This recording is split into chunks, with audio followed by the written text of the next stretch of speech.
Let us begin our journey tonight by drifting back in time, not to a story of ancient kings or mythical beasts, but to a more recent history, a story whose echoes still resonate in our modern world. This is the story of the Vietnam War, one of the most defining and complex conflicts of the 20th century. But to truly understand this long and arduous struggle, we must recognize that it did not simply erupt in a vacuum. Its deep and tangled roots lie in Vietnam's long and painful history of colonial subjugation, in the powerful and unyielding flame of its nationalist movements, and in the great global ideological clashes that would tear the world apart. To understand how this war unfolded, we must first travel back to the 19th century, to a time when Vietnam was not yet a name that evoked images of conflict, but was a contested and valuable territory under the firm and often heavy-handed rule of a great European power. For centuries, the land of Vietnam had been a place of fierce independence and rich culture, a nation that had repeatedly fought to maintain its sovereignty against powerful foreign empires. But in the 19th century, it fell under the colonial rule of France, becoming a key part of what was known as French Indochina, a territory that also included the neighboring lands of Laos and Cambodia. The French sought to exploit Vietnam's immense natural resources, its rich rice paddies, its valuable rubber plantations, and its abundant minerals.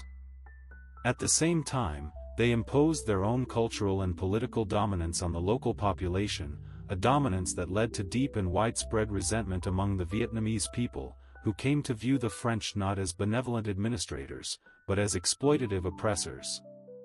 And it was from this fertile ground of resentment that the first seeds of resistance began to grow, as nationalist movements began to emerge, all seeking to reclaim Vietnam's sovereignty and its national soul. By the early 20th century, a more cohesive and determined nationalist movement began to emerge, and at its very heart stood a young and charismatic revolutionary who would later become the very face of Vietnamese independence, Ho Chi Minh.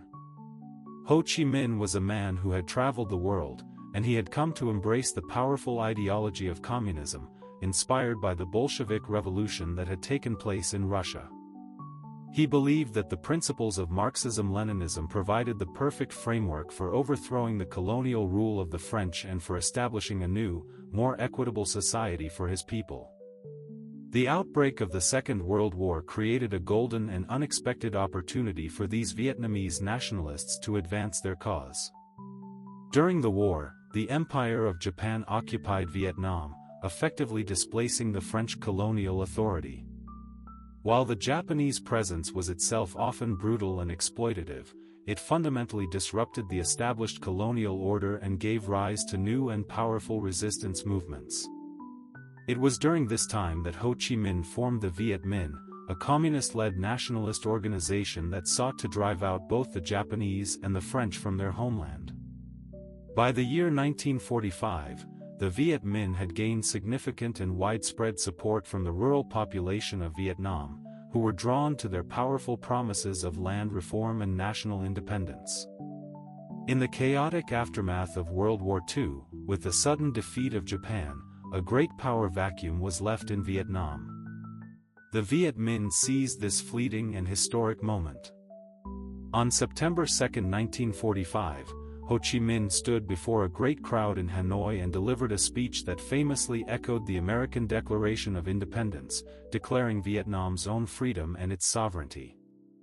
However, this newfound freedom was destined to be tragically short-lived. The French, determined to reassert their colonial authority and to reclaim their lost territories, soon launched a full-scale military campaign to regain control of Vietnam. This was the beginning of the First Indochina War, a brutal and protracted conflict that would last from 1946 to 1954. During this long and bitter war, France received substantial and crucial support from the United States, which now saw Vietnam as a vital battleground in the emerging Cold War. The Americans, deeply fearful of the spread of communism, believed that a communist victory in Vietnam would set off a chain reaction, a domino effect, that would lead to the fall of all of Southeast Asia. But despite this immense American support, the French struggled to suppress the Viet Minh, who, under the brilliant leadership of General Vong Nguyen Giap, employed sophisticated guerrilla tactics and had the powerful advantage of local knowledge and the widespread support of the Vietnamese population. The great turning point of the war came in the year 1954, at the decisive and legendary Battle of Dien Bien Phu, where the Viet Minh, in a stunning and masterful display of strategy and determination, completely defeated the entrenched French forces. This single battle marked the definitive end of French colonial rule in Vietnam and led directly to the signing of the Geneva Accords.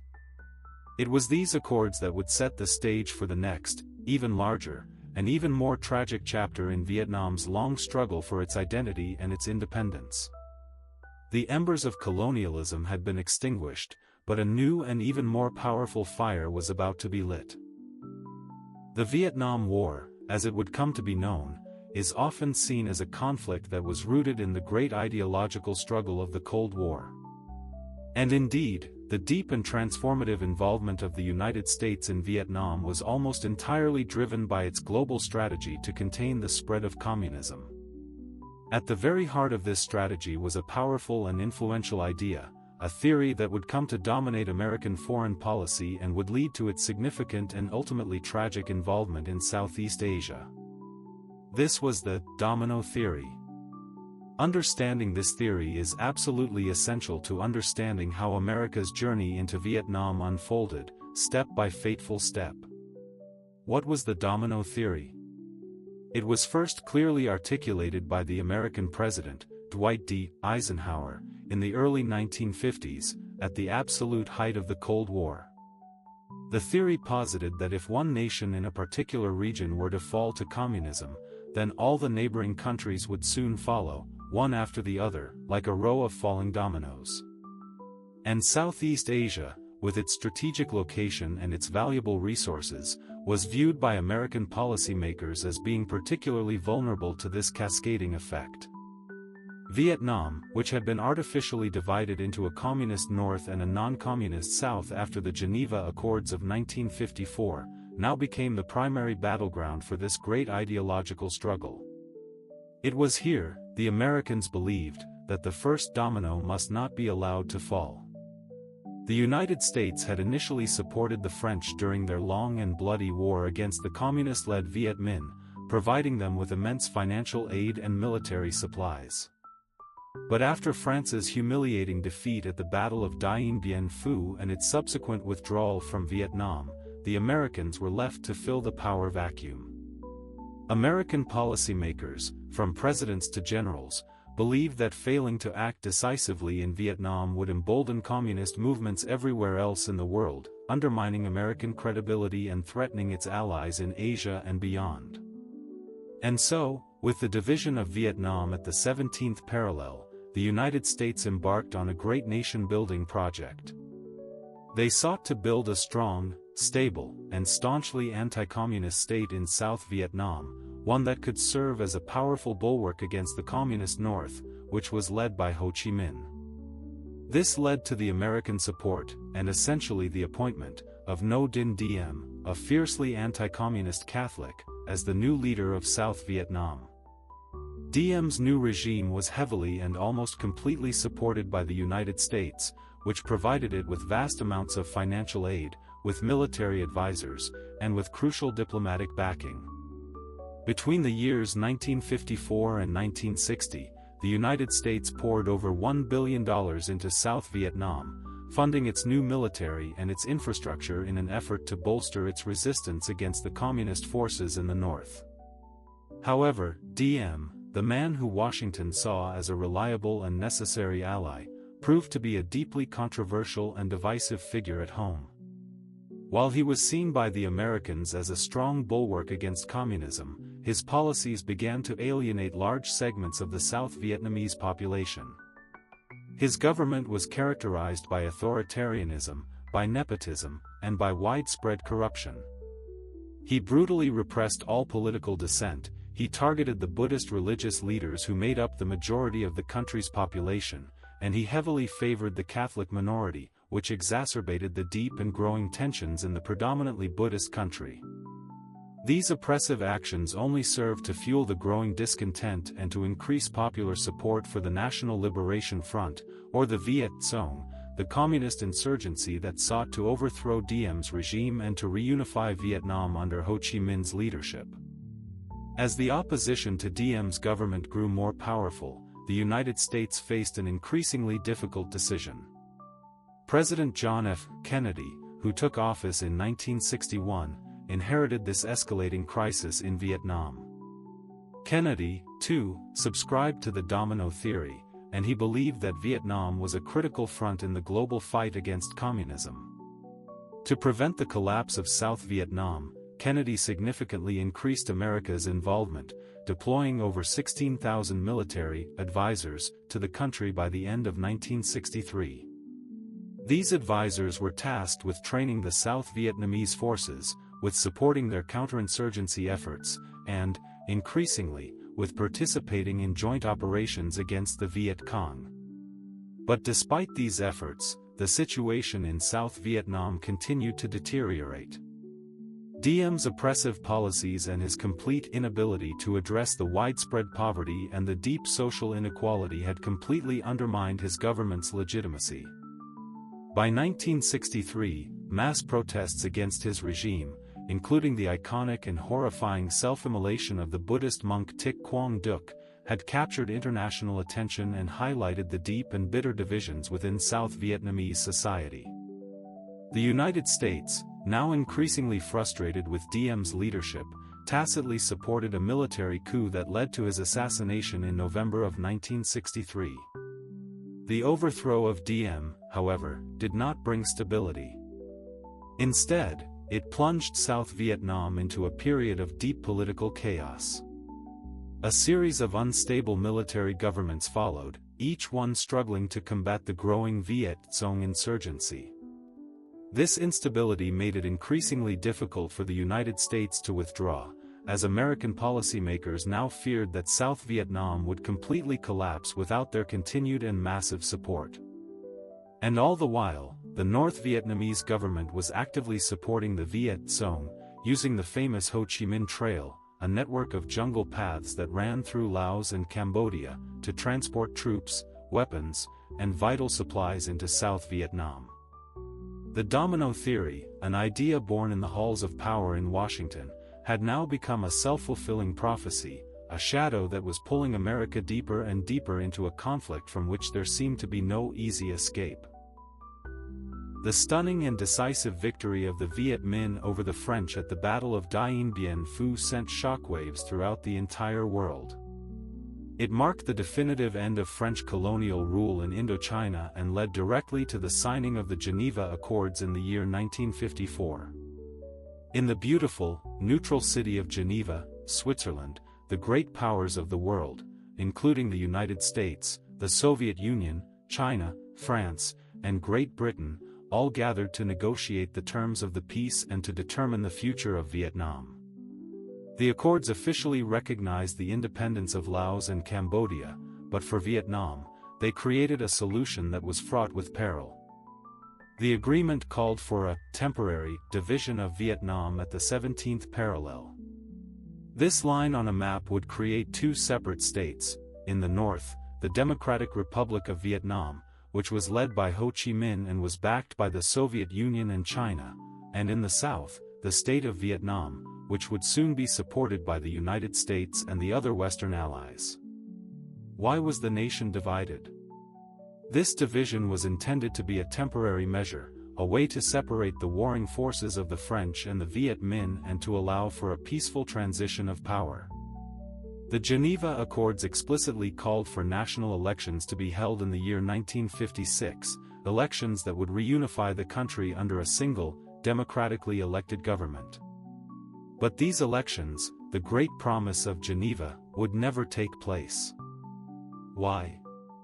Because the United States, which had not officially signed the accords but had pledged to respect them, deeply feared that the immense popularity of the communist leader, Ho Chi Minh, would inevitably lead to a communist victory in a free and fair election. Such an outcome was completely unacceptable to the Americans, who were still operating under the powerful influence of the Domino Theory. And so, instead of allowing the elections to proceed, the United States threw its full support behind the establishment of a strong, permanent, and staunchly anti-communist government in South Vietnam. This new state was to be led by the American-backed Ngo Dinh Diem.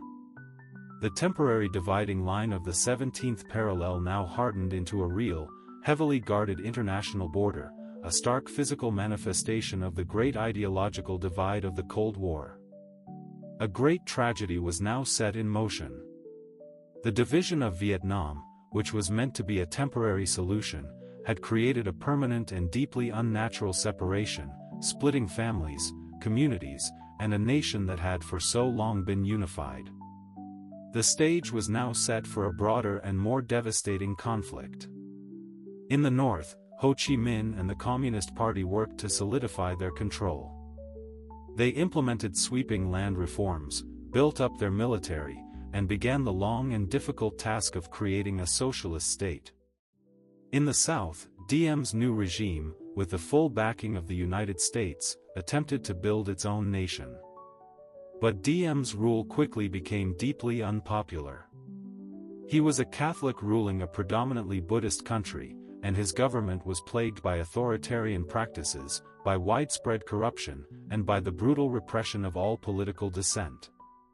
This growing discontent in the South led directly to the formation of the National Liberation Front, or NLF, which would become better known to the world as the Viet Cong. This new communist-led insurgency, which was actively supported by North Vietnam, sought to overthrow Diem's government and to finally reunify the country under communist rule. By the early 1960s, the Cold War rivalry between the United States and the Soviet Union was at its absolute height, and the divided nation of Vietnam had become a central and tragic focal point in this great global struggle. The United States viewed South Vietnam as an essential bulwark, a critical line in the sand against the spread of communism in all of Southeast Asia. At the same time, the Soviet Union and China provided massive amounts of support to North Vietnam, seeing it as a key ally in the global communist movement. This great ideological clash between capitalism and communism would continue to fuel the growing conflict in Vietnam, turning it into a devastating proxy war, a war where the Vietnamese people themselves would pay the highest and most terrible price. The historical backdrop of the Vietnam War is absolutely crucial for understanding the true complexity of the conflict. It was never merely a simple civil war between North and South Vietnam. It was a tragic and powerful convergence of anti-colonial struggles, of deep-seated nationalist dreams, and of the great global superpower rivalries that defined the Cold War. The roots of this war were deeply embedded in Vietnam's long and proud history of resistance against foreign domination, and its terrible consequences would resonate far beyond the borders of Southeast Asia for decades to come. The Vietnam War escalated dramatically in the mid-1960s, transforming from a conflict that was largely fought by South Vietnamese forces with American support into a full-scale war that involved hundreds of thousands of American combat troops. This immense escalation was driven by several complex factors, but a pivotal moment, a moment shrouded in fog and controversy, came with the Gulf of Tonkin incident in the year 1964. This single event, which was controversial both at the time and in the years that followed, would give President Lyndon B. Johnson the justification he needed to intensify America's involvement in Vietnam and would mark the beginning of direct and open military intervention. By the early 1960s, the United States had already become deeply entangled in the conflict in Vietnam. Under President John F. Kennedy, the number of American military advisors in South Vietnam had grown significantly, reaching around 16,000 by the time of his assassination in 1963. These advisors were tasked with training the South Vietnamese forces and with supporting their counterinsurgency efforts against the Viet Cong. However, despite this increased American assistance, the South Vietnamese government remained deeply and politically unstable, particularly following the assassination of President Ngo Dinh Diem. The Viet Cong, meanwhile, continued to gain ground in the countryside. President Lyndon B. Johnson, who succeeded Kennedy, was determined to prevent the collapse of South Vietnam.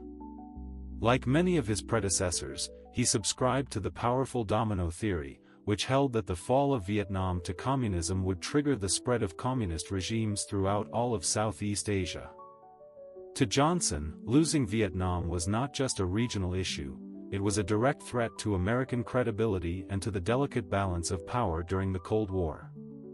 However, to justify a significant military escalation, Johnson knew that he needed a clear reason, a dramatic event that would rally the support of both the U.S. Congress and the American public.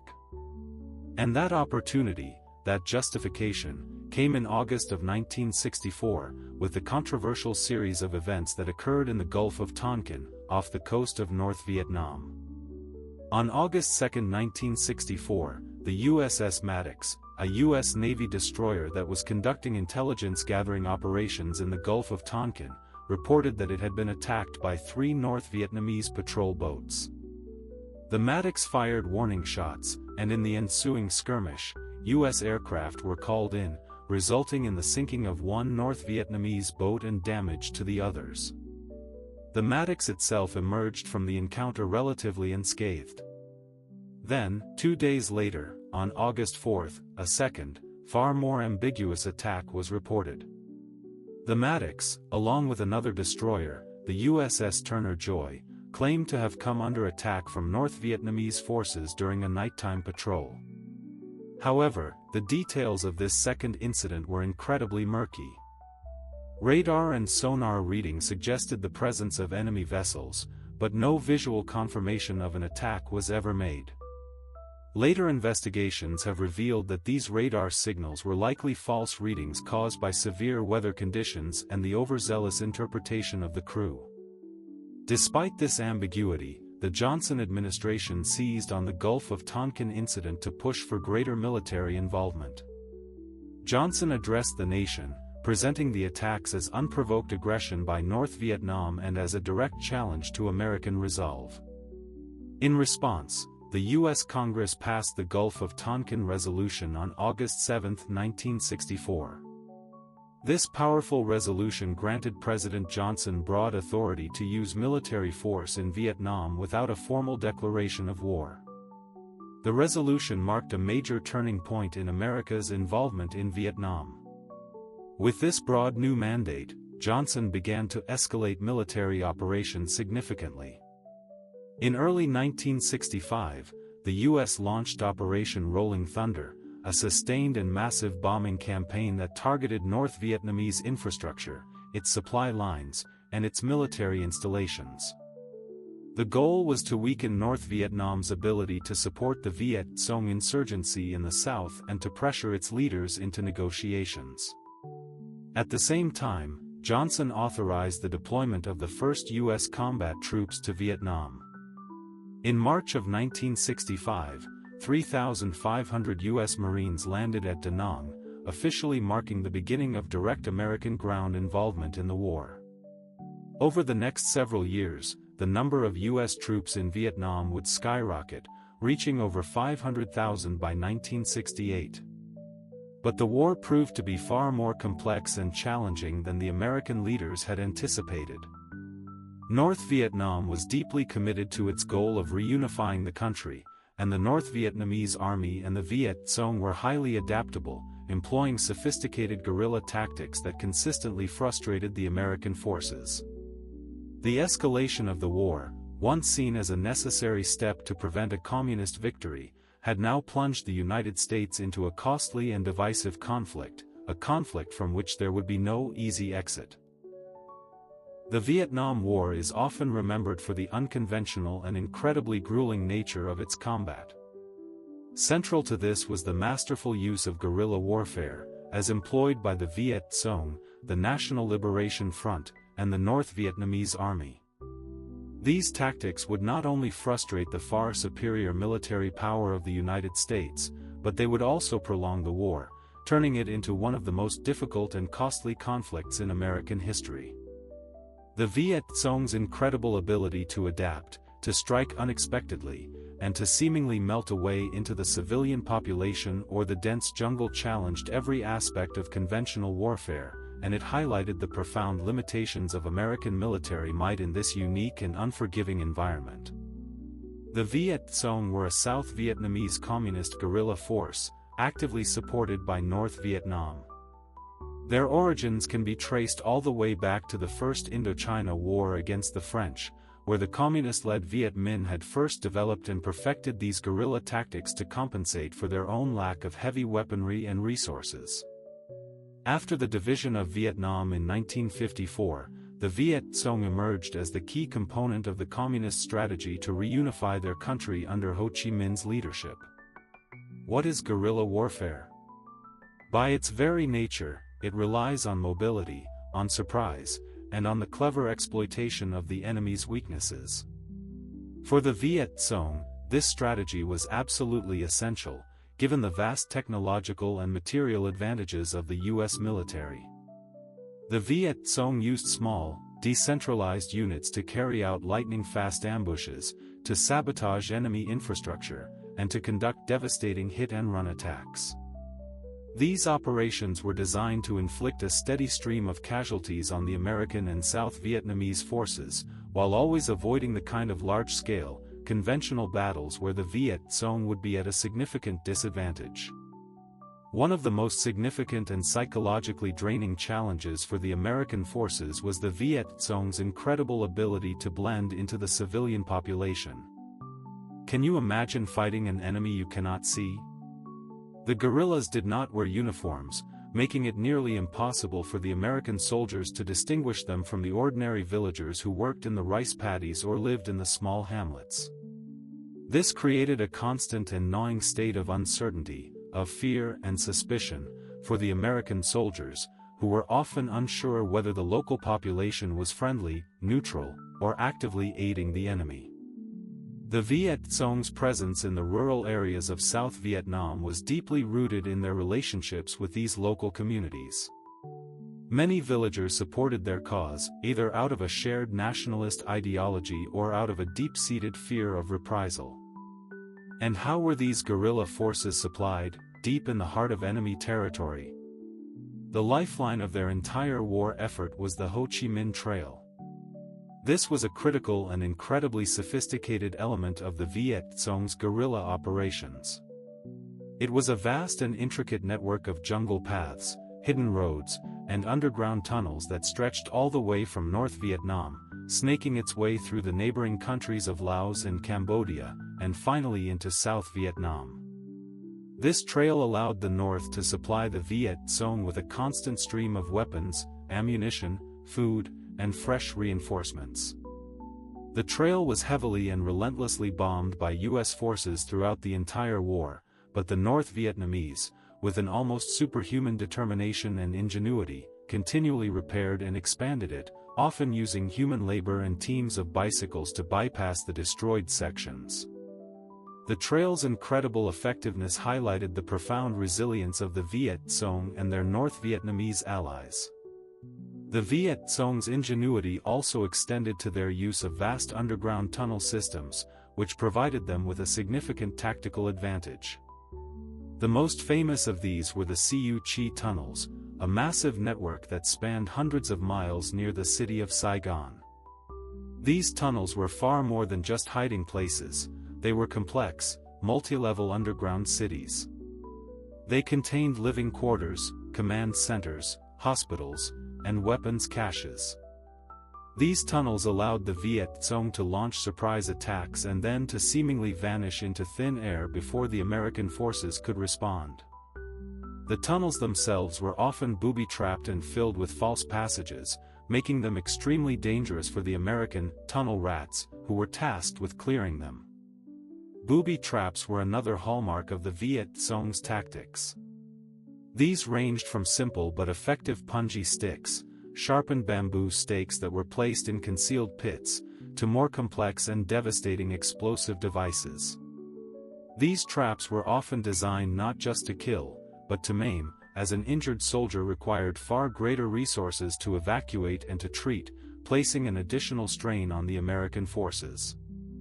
The immense psychological impact of constantly facing these unseen threats took a heavy toll on the American troops, contributing to low morale and a heightened state of anxiety.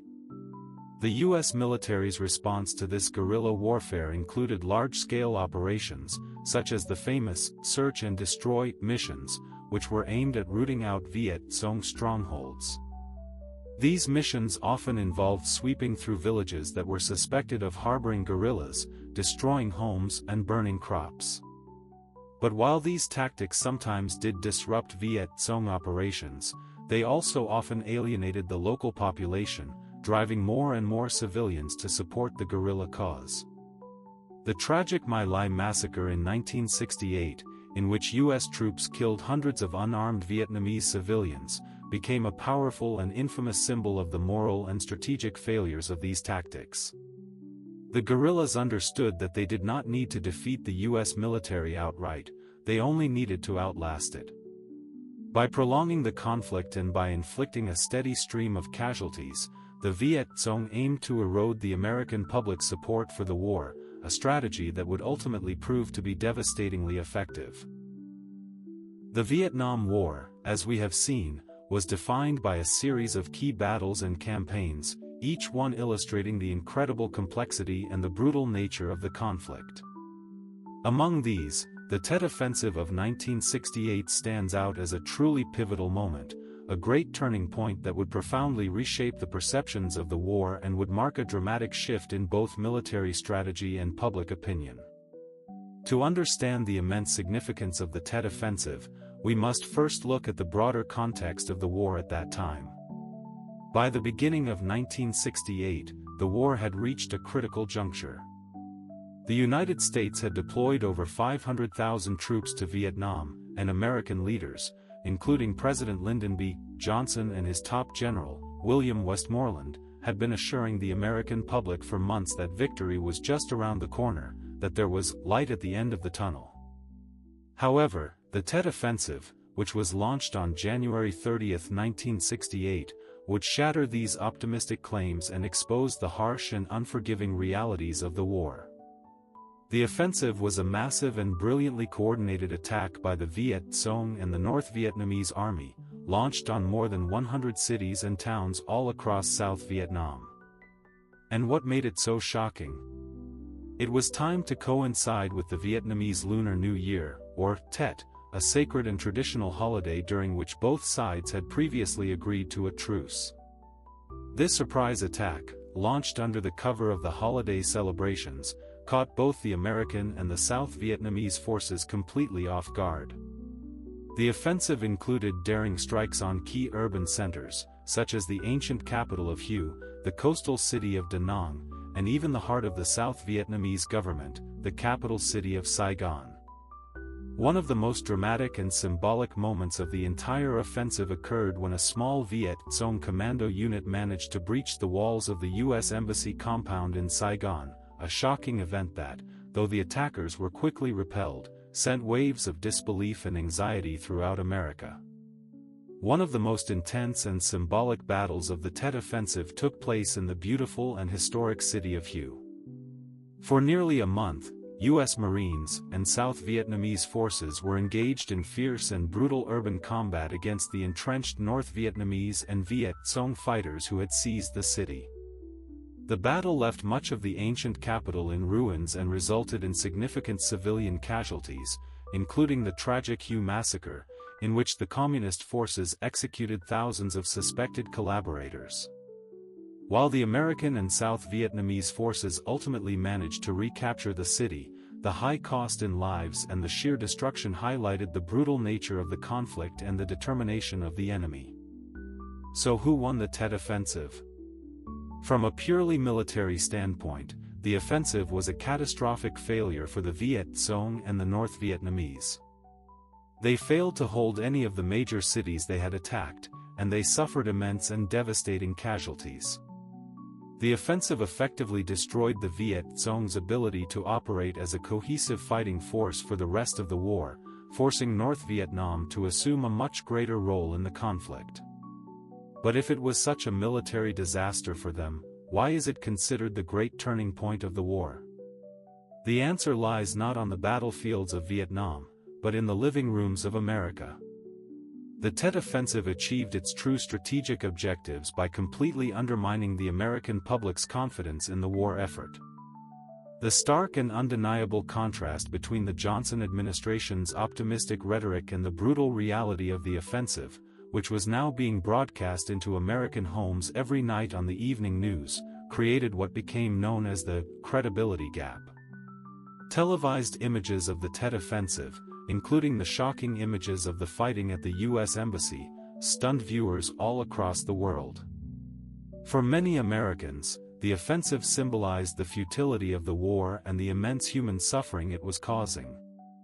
Public opinion began to shift dramatically, with increasing calls for de-escalation and a complete withdrawal of American troops. President Johnson, who was deeply affected by this public backlash, made a stunning announcement in March of 1968: he would not seek re-election. This single decision signaled a major turning point in U.S. policy and marked the beginning of a long and difficult process of American disengagement from the war. The Tet Offensive had forced a complete reassessment of American strategy in Vietnam. It was now clear that a decisive military victory was not achievable, and the United States began to shift toward a new strategy of Vietnamization, a policy that focused on training and equipping the South Vietnamese forces to take over the primary combat responsibilities. While it was a tactical defeat for the Communists, the Tet Offensive was a stunning strategic success, one that changed the entire trajectory of the war. For the United States, it exposed the profound limitations of its military power in resolving deep-seated ideological and political conflicts, and it left a lasting and painful impact on American foreign policy and military doctrine for decades to come. The long peace of the Tokugawa shogunate, which was secured by its strict social order and its policy of near-total seclusion from the outside world, had a profound and lasting impact on Japanese society and culture. With the constant threat of war now a distant memory, the nation's immense energies were turned inward, leading to a period of incredible domestic growth and remarkable cultural creativity. The economy expanded, the population increased, and great cities, particularly the shogun's capital of Edo, which would grow to become one of the largest cities in the entire world, began to throb with a new and vibrant urban energy. It was within these bustling cities that a unique and fascinating new culture began to flourish, a culture that was driven not by the old samurai aristocracy, but by the rising and increasingly wealthy merchant class. This was the culture of the ukiyo, or the floating world, a world of fleeting pleasures, of elegant entertainment, and of breathtaking artistic innovation. What was this floating world? It was the world of the great entertainment districts of Edo, Kyoto, and Osaka. It was the world of the theaters, the tea houses, and the pleasure quarters.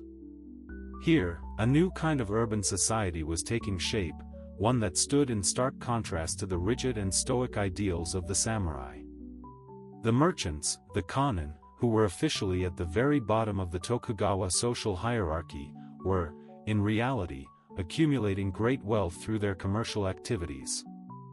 And with this new wealth came a new desire for entertainment, for art, and for a culture that reflected their own tastes and their own experiences. It was for this new audience that some of the most famous and iconic art forms of Japan were developed and perfected. One of the most famous of these was the ukiyo-e, or pictures of the floating world. These were woodblock prints that captured the vibrant life of the city with an incredible energy and a new, democratic spirit. The subjects of these prints were not the great battles or the noble samurai of the past, but the popular kabuki actors, the beautiful courtesans of the pleasure districts, the famous landscapes of Japan, and the everyday life of the common people. Great artists like Hokusai and Hiroshige, with their stunning depictions of scenes like the Great Wave off Kanagawa or the 53 Stations of the Takedo, created a new visual language that would not only define the Edo period but would also go on to have a profound influence on the Impressionist painters of Europe centuries later. The theater also flourished during this period. The stylized and dramatic kabuki theater, with its elaborate costumes, its dramatic makeup, and its stories of love, honor, and betrayal, became the most popular form of entertainment for the urban masses. At the same time, the Bunraku puppet theater reached incredible new heights of sophistication, with skilled puppeteers bringing life-sized puppets to life in complex and deeply moving dramas. And in the world of literature, a new and uniquely Japanese form of poetry emerged, the haiku. This short, 17-syllable poetic form, which was perfected by the great master Matsuo Basho, captured the fleeting beauty of the natural world with an incredible elegance and a profound, Zen-like simplicity. These art forms, the woodblock prints, the kabuki theater, and the haiku, were all part of a vibrant new popular culture, a culture that celebrated the transient, fleeting beauty of everyday life. This long period of peace and stability under the Tokugawa shogunate was a time of immense cultural creativity, a time when a uniquely Japanese identity was being forged in the quiet and stillness of its self-imposed isolation. The long peace had come at the price of seclusion, but it had also given birth to a remarkable and vibrant new culture, one that was about to be rudely and permanently shattered by the arrival of black ships from the west. The floating world, with all its beauty and its pleasures, could not remain isolated from the great currents of world history forever, and a new and transformative era of turmoil and change was just over the horizon. The Vietnam War introduced a new and truly devastating dimension to modern warfare, the widespread and systematic use of chemical agents as weapons. These powerful substances, which were deployed by the United States as part of its military strategy to combat the elusive guerrilla fighters, were designed to deprive them of their jungle cover and their sources of food. But their use caused immense and lasting environmental destruction and a terrible legacy of human suffering. The story of chemical warfare during the Vietnam War remains one of its most controversial and tragic aspects, with profound repercussions that continue to affect the nation of Vietnam, its people, and even the American veterans who fought there to this very day. At the very heart of this U.S. chemical warfare program was a powerful herbicide and defoliant that became known to the world by its infamous codename, Agent Orange. It was designed to strip Vietnam's dense and triple canopy jungles of their vegetation. What was the military thinking behind this? They believed that by destroying the forests, they could expose the Viet Cong's hidden supply routes, their secret base camps, and their ambush points. Similarly, the defoliation of crops was aimed at starving the Viet Cong and weakening their crucial support base in the rural areas of the country. This strategy was part of a long-running military campaign known as Operation Ranch Hand, which ran from 1962 to 1971 and involved the aerial spraying of millions upon millions of gallons of herbicides over vast swaths of Vietnam, Cambodia, and Laos. But Agent Orange contained a hidden and deadly secret, a highly toxic chemical compound called dioxin, which would later be linked to a whole host of severe and long-term health problems and immense environmental damage. The sheer scale of this chemical warfare in Vietnam was unprecedented. Between the years 1961 and 1971, U.S. forces sprayed more than 20 million gallons of these powerful herbicides over approximately 4.5 million acres of forest and farmland. The spraying was carried out using aircraft, helicopters, and even trucks, with the areas along the Ho Chi Minh Trail and in the fertile Mekong Delta being the primary targets. Entire ecosystems were completely and utterly destroyed, as the chemicals killed not only the vegetation but also the animal life that depended on it. Beautiful, ancient forests that had once teemed with incredible biodiversity were reduced to barren, poisoned landscapes. The vital mangroves that lined the coasts, which were crucial for preventing erosion and for supporting marine life, were also decimated. This environmental destruction profoundly disrupted the local economies that had relied for centuries on agriculture and fishing, leaving many Vietnamese villagers completely impoverished. But the human toll of this chemical warfare is almost incalculable. Agent Orange was not only an environmental weapon, it also became a source of long-term and devastating health problems for both the Vietnamese people and the U.S. veterans who were exposed to it. The dioxin in Agent Orange is one of the most toxic chemicals known to science, and it has been directly linked to a terrible range of severe health conditions, including various forms of cancer, devastating birth defects, neurological disorders, and chronic illnesses. For the Vietnamese population, the effects were especially heartbreaking. Thousands upon thousands of children were born with severe deformities and disabilities, and entire communities began to suffer from increased rates of disease. These terrible health problems have persisted for generations, as the dioxin remains in the soil and the water, and continues to affect new populations. The American veterans who had served in Vietnam and had been exposed to Agent Orange also began to experience similar health problems. Many reported a range of strange and debilitating illnesses after returning home, including various cancers, chronic skin disorders, and severe respiratory conditions. Despite the mounting evidence of the link between Agent Orange and these illnesses, the U.S. government was, for a long time, reluctant to acknowledge the issue. It wasn't until the 1980s and 1990s that compensation programs and medical assistance for the affected veterans were finally introduced. In addition to these herbicides, the U.S. military also made extensive use of another terrifying weapon, napalm. This was a highly flammable gel that was dropped from aircraft onto enemy positions, onto villages, and onto forests, creating massive firestorms that incinerated everything in their path. The use of napalm was justified as a tactical tool to destroy bunkers, to flush out guerrillas, and to create a powerful psychological terror. However, the human cost was catastrophic. Napalm caused horrific burns and death to countless civilians and combatants, leaving any survivors with lifelong physical and emotional scars. The famous photograph of the young girl, Phan Thi Kim Phuc, running naked down a road after being severely burned in a napalm attack, became one of the most iconic and haunting symbols of the war's true brutality, and it helped to fuel the anti-war sentiment around the world. The use of these chemical weapons during the Vietnam War sparked widespread and immediate condemnation from the international community, and the legacy of Agent Orange and napalm serves as a stark and tragic reminder of the true human and environmental costs of modern warfare. By the late 1960s, the Vietnam War had reached a great and painful turning point for the United States. The mounting casualties, the escalating financial costs, and the growing and powerful domestic opposition to the war had forced the American government to rethink its entire strategy. President Richard Nixon, who took office in 1969, had inherited a deeply unpopular war, and he now sought a way to reduce America's involvement while still avoiding the perception of a humiliating defeat. This new and complex approach would become known as Vietnamization, a policy that was aimed at transferring the primary combat responsibilities to the South Vietnamese forces themselves, while gradually withdrawing American troops.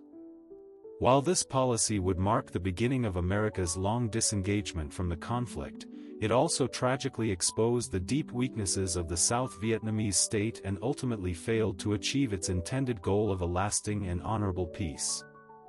What was this new policy of Vietnamization?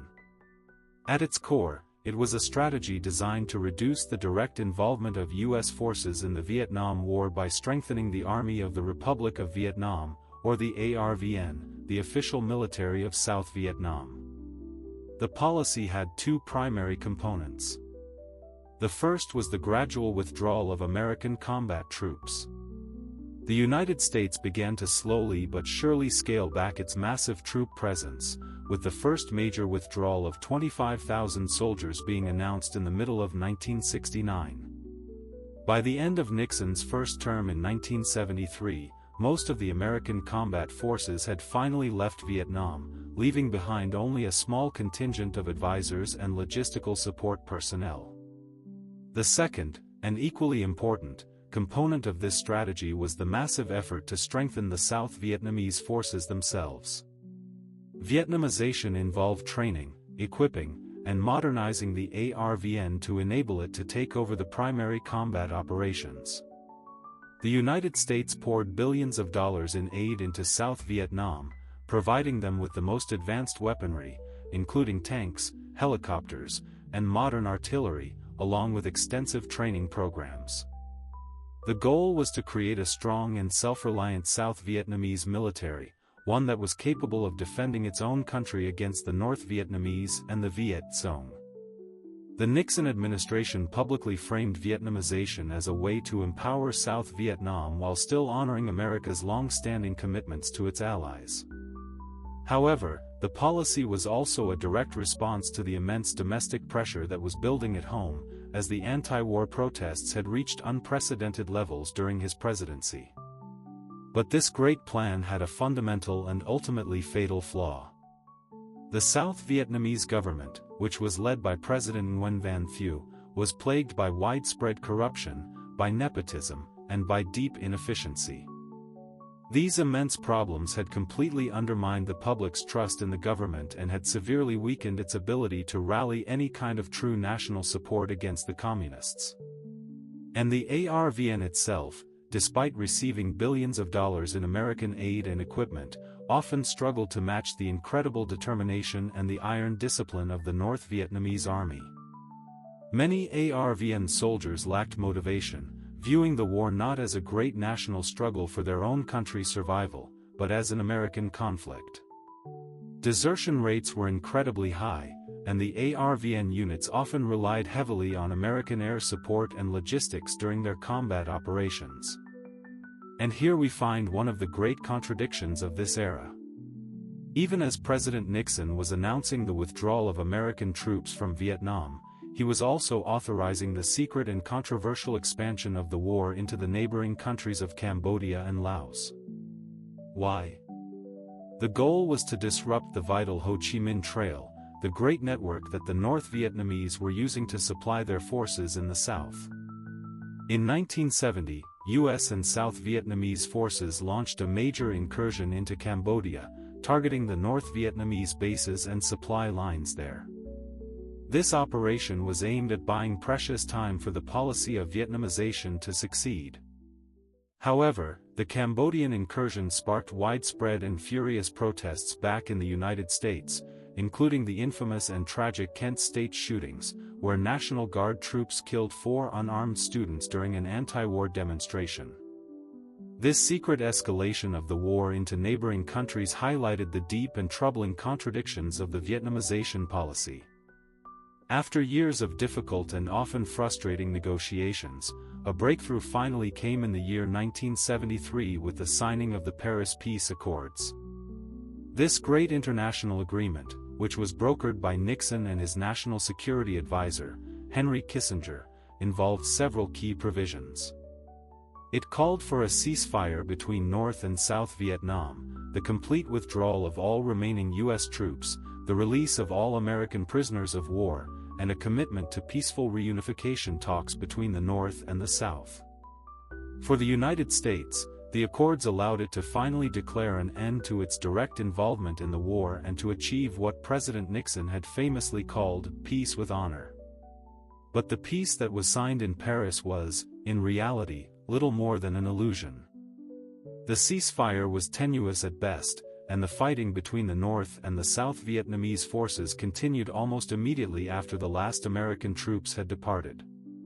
The United States had left Vietnam, but the war itself was far from over. And the final, tragic act of this long and bloody story was about to begin. The signing of the Paris Peace Accords in January of 1973 marked the official end of America's direct military involvement in the Vietnam War. For the United States, it was a moment that brought a sense of closure, an end to a long and deeply divisive conflict that had torn the nation apart. But for the people of Vietnam, the war was far from over. The ceasefire that had been so carefully negotiated was, in reality, little more than a temporary pause in the fighting. The deep-seated political and ideological divisions between the Communist North and the anti-Communist South remained as strong as ever, and both sides continued to violate the terms of the accords, engaging in a series of skirmishes and battles that kept the conflict simmering.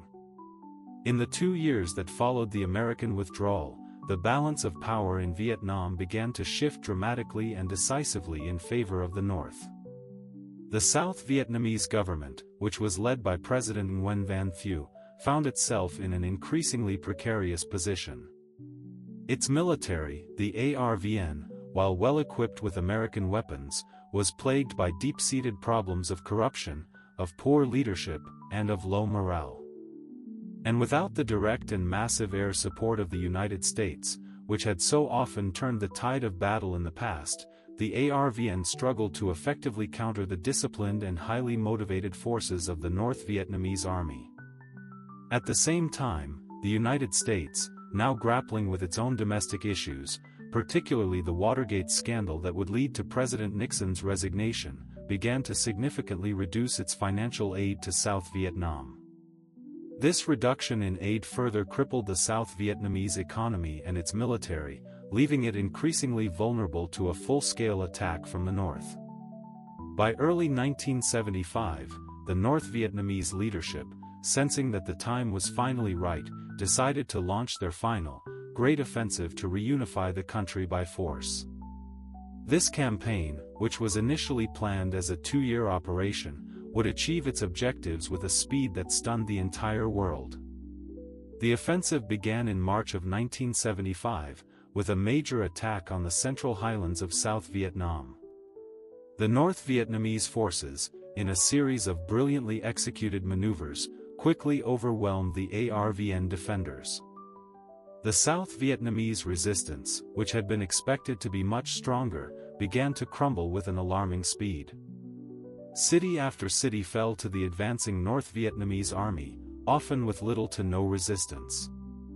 The ARVN, which had been built up over years with billions of dollars of American aid, was now in a state of complete and total collapse.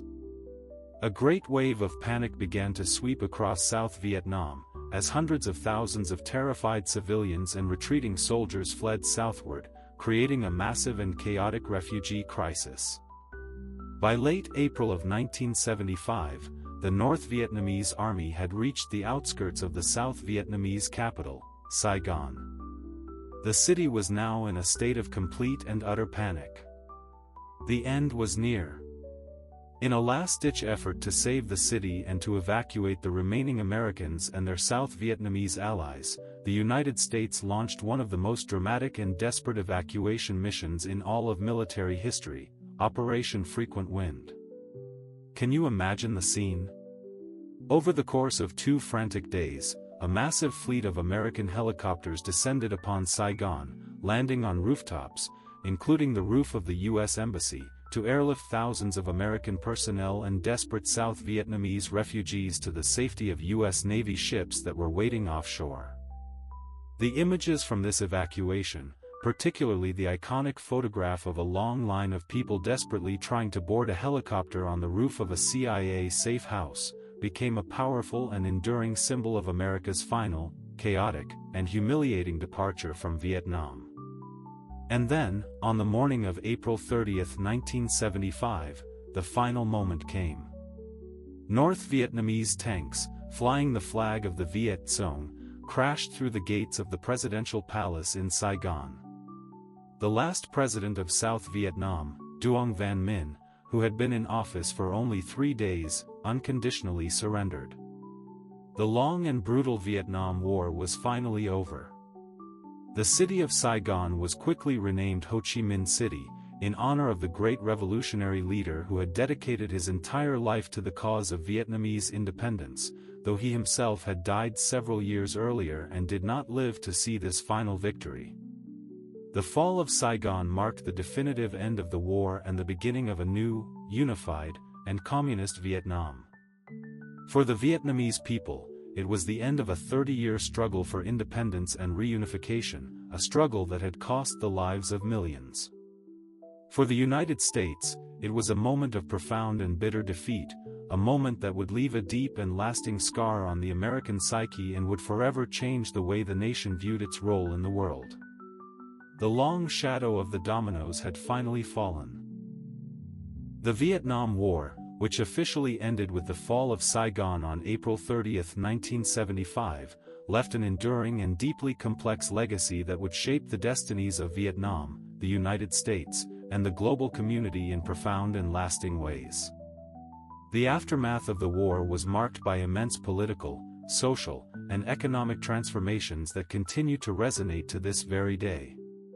From the devastating human cost to its profound influence on geopolitics, the Vietnam War remains a pivotal and often painful chapter in modern history. The human cost of the war was staggering beyond comprehension. Estimates suggest that over 3 million Vietnamese people, including soldiers and civilians from both the North and the South, lost their lives during the long decades of conflict. Many of these deaths resulted from the massive bombing campaigns, the use of chemical warfare, and the widespread destruction of villages and infrastructure. Additionally, millions more were injured, displaced, or left homeless by the war's relentless violence. For the United States, the war claimed the lives of over 58,000 American soldiers, while another 300,000 were wounded. Many of the veterans who returned home were scarred, both physically and emotionally, grappling with post-traumatic stress disorder, or PTSD, substance abuse, and the immense difficulty of reintegrating into a civilian life that no longer seemed to understand them. The war's immense psychological toll on these veterans and their families became a central and painful aspect of its legacy, sparking long and difficult debates about the treatment and the support of returning soldiers. And beyond the immediate loss of life, the war left long-term and devastating consequences for the survivors in Vietnam. Unexploded ordnance, such as landmines and cluster bombs, continues to pose a deadly threat to civilians decades after the war's end. Similarly, the widespread use of Agent Orange and other defoliants has led to severe and heartbreaking health problems, including birth defects and cancers, that have affected multiple generations of Vietnamese families. The reunification of Vietnam under communist rule in 1975 marked the end of the long conflict, but it also ushered in a period of significant and difficult challenges. The newly formed Socialist Republic of Vietnam, led by the Communist Party, now faced the daunting task of rebuilding a nation that had been completely and utterly devastated by decades of war. The country's infrastructure was in ruins, its economy was shattered, and millions of its people were displaced or struggling to survive. The new communist government implemented sweeping economic reforms, including the collectivization of agriculture and the nationalization of industries. However, these policies, combined with the immense economic damage caused by the war, initially led to widespread poverty and severe food shortages. Many South Vietnamese who had been associated with the former regime were sent to re-education camps, where they faced harsh conditions, forced labor, and long periods of incarceration. In the late 1980s, however, the Vietnamese government introduced a series of transformative economic reforms known as Doi Moi, or renovation, which marked a significant shift from a centrally planned economy to a more market-oriented one. These reforms spurred incredible economic growth, reduced poverty, and opened Vietnam to foreign investment and trade. Today, Vietnam is one of the fastest-growing economies in all of Southeast Asia, but the deep scars of the war remain evident in its landscapes, in its people, and in its collective memory. For the United States, the Vietnam War had a profound and lasting impact on its society, its politics, and its military policies. The war exposed deep and bitter divisions within American society, particularly between those who supported the conflict and those who passionately opposed it. The anti-war movement became a defining feature of the era, challenging the government's actions and shaping public opinion. The war also led to a deep crisis of confidence in American leadership. The revelations of government deception, such as those that were exposed in the famous Pentagon Papers, eroded the public's trust in the political establishment and fueled a deep and lasting skepticism about future military interventions. The term Vietnam Syndrome was coined to describe this reluctance of American leaders and the public to engage in long and prolonged foreign conflicts after the trauma of Vietnam. From a military perspective, the war forced the United States to completely re-evaluate its strategies and its objectives in warfare. The conflict had highlighted the profound limitations of superior firepower and technology in achieving political goals, particularly in asymmetric wars against a determined insurgency. These painful lessons would go on to influence U.S. military doctrine in all subsequent conflicts. The fall of Saigon and the subsequent reunification of Vietnam also triggered one of the largest refugee crises of the 20th century. Over 1 million South Vietnamese fled the country, fearing persecution under the new communist government. Many of these refugees, who became known as the boat people, undertook perilous journeys across the sea in overcrowded and unsafe vessels. The refugee crisis led to the establishment of international resettlement programs, with countries such as the United States, Canada, Australia, and France providing sanctuary to the Vietnamese refugees. The Vietnam War also had far-reaching implications for global geopolitics. For the United States, the war was a stark and humbling reminder of the limits of its power during the Cold War. For Vietnam, the end of the war marked a shift in its relationships with other nations. Initially isolated by the Western countries, Vietnam relied heavily on support from the Soviet Union. However, the collapse of the Soviet Union in the 1990s forced Vietnam to seek new partnerships, leading to improved relations with the United States and its neighbors. The normalization of U.S.-Vietnam relations in 1995 was a significant and historic milestone. Today, the two nations maintain a cooperative relationship, driven by shared economic interests and mutual concerns about regional security. The Vietnam War has left a lasting cultural and historical legacy, inspiring countless books, films, and artistic works that continue to grapple with its immense complexities. It shaped how future conflicts would be reported and perceived, and it remains a pivotal and often painful chapter in modern history. And with that final thought, our long and difficult journey through the history of the Vietnam War comes to its end. It is a story of immense suffering, of profound ideological conflict, and of the enduring resilience of the human spirit. Now, let the echoes of this long and tragic war finally fade into the quiet of the night. It is time for history to rest, and it is time for you to rest as well. Good night, and have peaceful dreams.